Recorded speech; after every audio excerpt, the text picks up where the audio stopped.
You know that voice in your head that says, you are not good enough.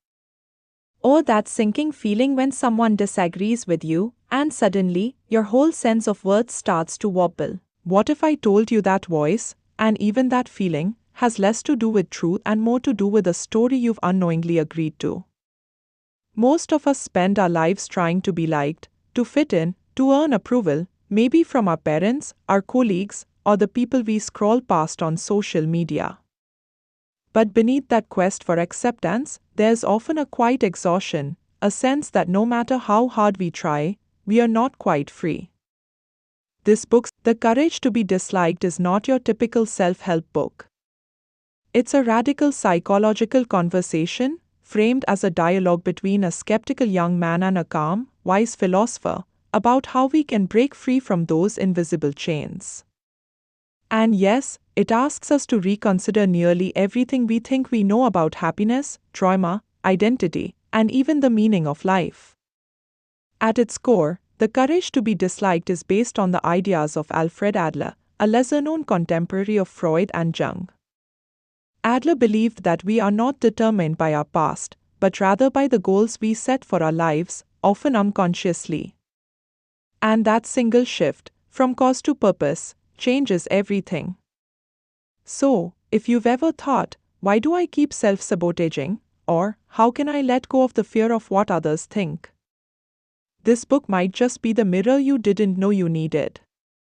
Let's explore some of its most powerful and surprising insights, lessons that don't just challenge common beliefs, but invite us to live with more freedom, responsibility, and yes, courage. First, trauma is not destiny. Here's one of the book's most provocative ideas: people fabricate anger. Now, that might sound harsh at first. But what the philosopher in the book means is this: our emotions aren't reactions to the world, they're tools we use to achieve certain ends. Take an example: imagine a child who throws a tantrum when told to clean their room. Are they really consumed by anger? Or is that display a strategic way to avoid the task? Adlerian psychology says it's the latter. Anger is chosen, consciously or not, for its usefulness. Similarly, we often think our past determines our future. That because we experienced pain, we are doomed to carry it forever. But Adler and the authors say no. The past is just a story. What matters is the purpose we give it today. In other words, you are not shaped by what happened to you. You are shaped by what you decide to do with it. Second, all problems are interpersonal problems.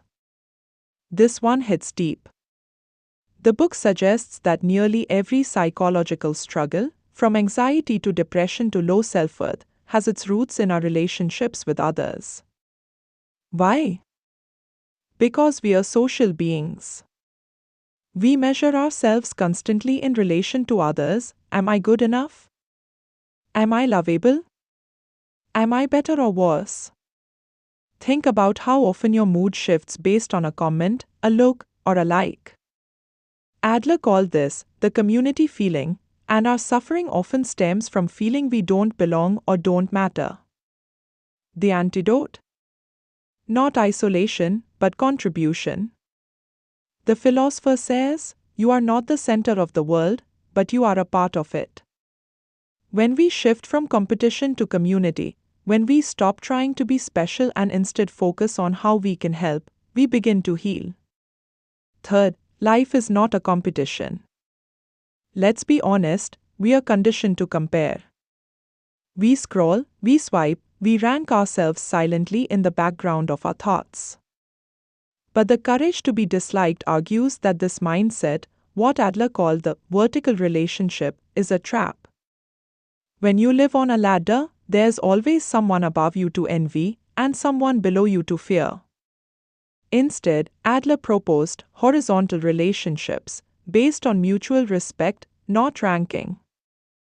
Everyone is equal and everyone has something to contribute. So if you've ever felt crushed by comparison or addicted to being the best, this idea can be incredibly liberating. You don't have to be above anyone. You just have to be yourself and contribute to others as an equal. Fourth, freedom comes with responsibility. One of the book's most sobering insights is that true freedom doesn't come from doing whatever we want. It comes from owning our choices.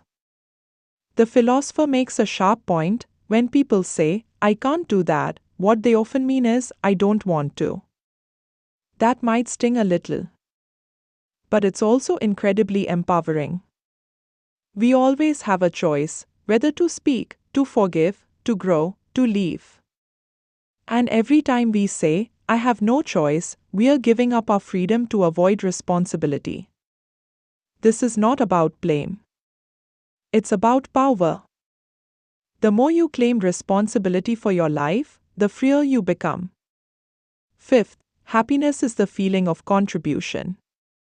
Here's a quote to remember: "The greatest life lie is believing that we exist to be recognized."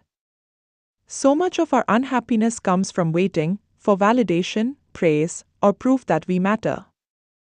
But Adler flips the script. Instead of asking, "Do people approve of me?" ask, "How can I contribute?"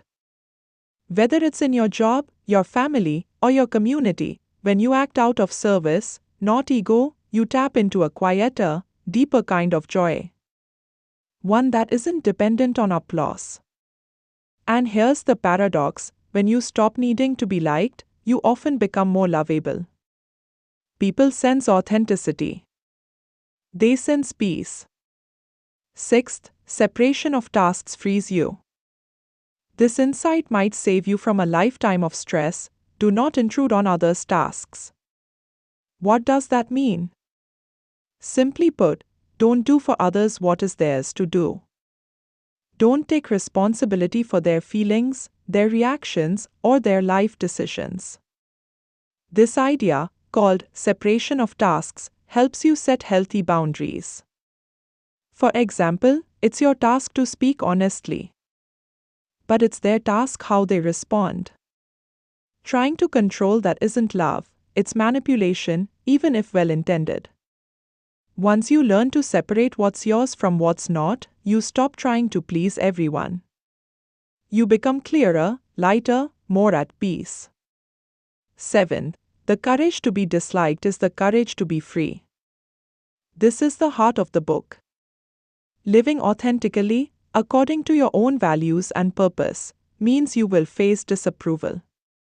Not everyone will like you. Some may criticize or walk away.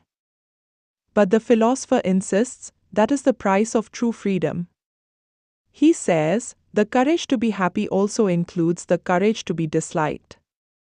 You cannot please everyone and live your truth. You have to choose. And when you do choose courage, when you stop asking, "What will people think?" and start asking, "What do I think?" you begin to live fully. Not recklessly, not selfishly, but honestly. So, what do we take away from the courage to be disliked? It's not a call to arrogance or indifference. It's not about rejecting others, it's about reclaiming yourself. This is a psychology book, yes, but it reads like a quiet rebellion against all the things we've been taught to believe about self-worth and success. It asks us to reconsider: what if you are not broken, but simply scared of being disliked? What if your true self has been waiting, not to be fixed, but to be seen as is? The invitation is clear: dare to live your own life, not someone else's expectations. Because freedom isn't found in being liked, it's found in being real.